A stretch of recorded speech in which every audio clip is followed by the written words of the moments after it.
Hey, this is Dave from cheapwinefinder.com. And today we are pretty much starting off the holiday wine review season. We have a season 2. This is our big time of the year. And we get to drink all the party wines and tell you all about them. And today we have one of my favorites. It's under $15. It's a bubbly from New Mexico. This one is the Gruet Blanc de Noirs. Blanc de Noir translates to white from black. I know white wine grapes are green and red wine grapes are purple or whatever, but they can name it whatever they want. And this is a Pinot Noir based bubbly, 75% Pinot Noir, 25% Chardonnay. And most of it's from New Mexico. They have, Gruet has vineyards around Truth or Consequences, but they can't grow enough grapes to supply demand. So I'm not sure where the website doesn't say where the other grapes come from, but I'm pretty sure that comes from both Washington State and California. So there you go. Gilbert Gruet started out in the 50s. We went through this a little more in depth in the review, but he went through. Started with a vineyard in Champagne in the 50s, and in the 60s started his own champagne house. And so he heard about New Mexico as one of the new places where grapes could grow that really hadn't been discovered yet. I guess there's a core of some French winemakers out that way making wine. You don't really hear too much about it. And one of the things about off the beaten path wine places, there's Virginia, there's Ohio, there's Michigan, New York's doing better. Finger Lakes are pretty much everywhere, but almost every state's got a wine area. And one of the things they can't do is they can't make enough of it to make the prices low enough that everybody will buy it and they can compete with the West Coast wines. But Gruet seems to have, see how I said Gruet one time, Gruet the next. I'm covering all my bases there. They seem to have figured out how to make enough bubbly to pretty much keep everybody happy. And this is, like I said, a Pinot Noir based wine, which I just figured out recently after all these years of drinking bubblies, and that I like Pinot Noir based bubbly better than I like Chardonnay based bubbly. And for some reason, that light bulb never went off in my head until just like the other day, when I decided that all the ones I liked had Pinot Noir in them. And that's just a personal preference, but I'm kind of predispositioned to like this bubbly, and I'm going to take a sip. This is a really well-balanced, nice little bubbly here. And I'll sip it and I'll talk about it.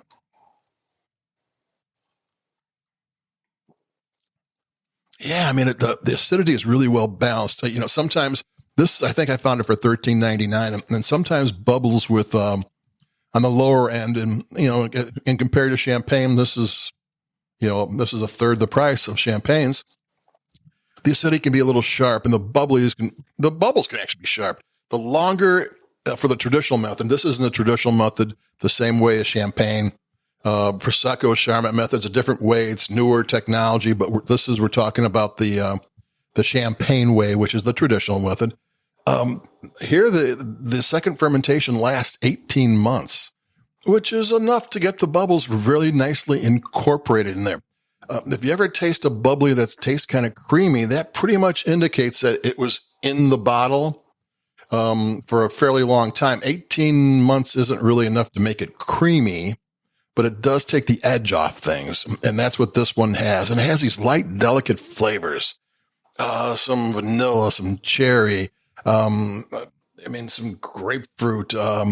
It's got the anise, that nutty, salty thing. I even had a little tangerine on the mid-palate. That's pears and peaches, but all delicate, all light, just floating around, which is what you want with a champagne. You don't want some heavy-handed champagne.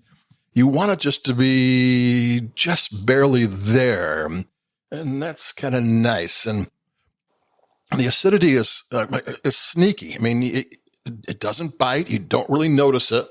But you're going to be like, I already have the bottle in my hand or about ready to take a sip. And I'm looking at my DAW. DAW is what you use to record these things. And it's only been in a minute and a half since I took the last one, 2 minutes. And my brain's going, take another sip. And I think I will. that's a good acidity to me. I love wines that kind of trick you into drinking another sip. That's when your brain goes, the acidity is fine. It's kind of like the same concept of like put pretzels on a bar when you're drinking beer. The more salty things you have and the more beer you drink, the more acidity that's nice and balanced along with the flavors make you take another sip. And taking another sip of bubbly is one of the finer things in the world. And that's kind of what this is. This is a bubbly. I have had the Gruet, the one above it. I think they call it extended triage nowadays. Back when I had it, I think it had a different name. Extended triage means it's been in the bottle longer. This one's 18 months, and I'm not sure what the other one was, but it was at a bubbly tasting, and it was beating champagnes that were $80, $90. And and it wasn't just me, though. Me is the only one that counts with my taste. At some point, it doesn't matter what everybody else likes; it's what you like. But the consensus is that the $28 Gruet, and I think it's basically the same as this, only longer in the bottle, was beating $70 champagnes. And that was one-on-one tasting where you were comparing directly with other wine, or other champagnes, and other bubblies and cavas and everything else. So these are really well-made bubbles. Really well-made bubbles. And since Gruet actually has a champagne house in Champagne, it's not as if he's a Johnny-come-lately. He knows how to make bubbly. And, most people can, when it comes to champagne, most people can maybe name 10 champagnes.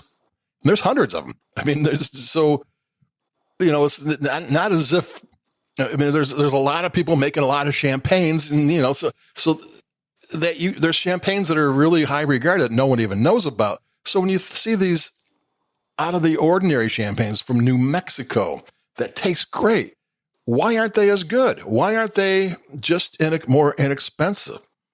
I mean, that's really a question. I'm drinking this thing. I can't tell you a reason. Well, I can't tell you anything that's wrong with it. I mean, this is a non-vintage wine. Every year should be the same.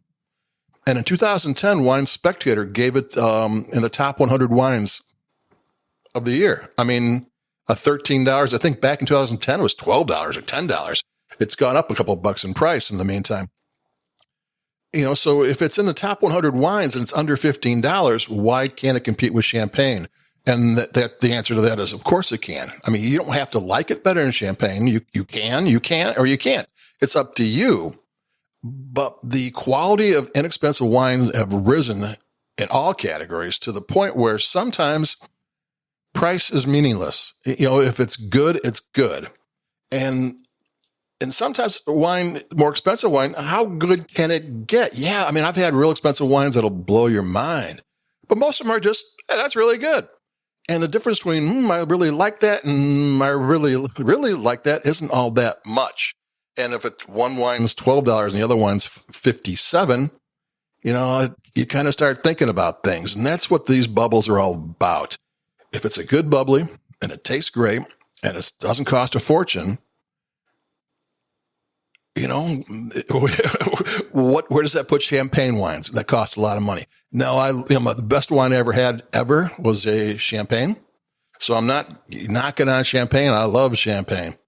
But sometimes you got to think about, is the price worth it? I mean, yeah, it is. I mean, there's anniversaries. There's times when you want to make a display, make a display of power. You're going to spend a lot of money on things. You're going to rent a limo. You're going to, you're going to go to the finest restaurant in town. You're going to buy an expensive bottle of champagne. The event calls for it.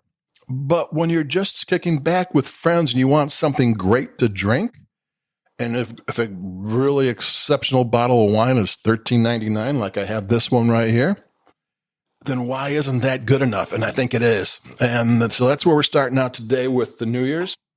Gruet is no slouch. This stuff is good. I do like the Pinot Noir based wines, the Blanc de Noirs.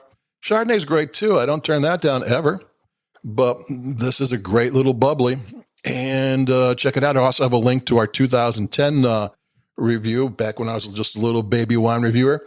And I seem to have loved it then too. So some things stay the same. And That's it for me. We got other things coming up. We're going to be fast and furious for the month because there's a lot of partying to do, and we want to help you out, give you a few tips, get you encouraged to go out and drink some great wine. And adios and bye-bye, and I'll talk to you just in a couple of days. Bye.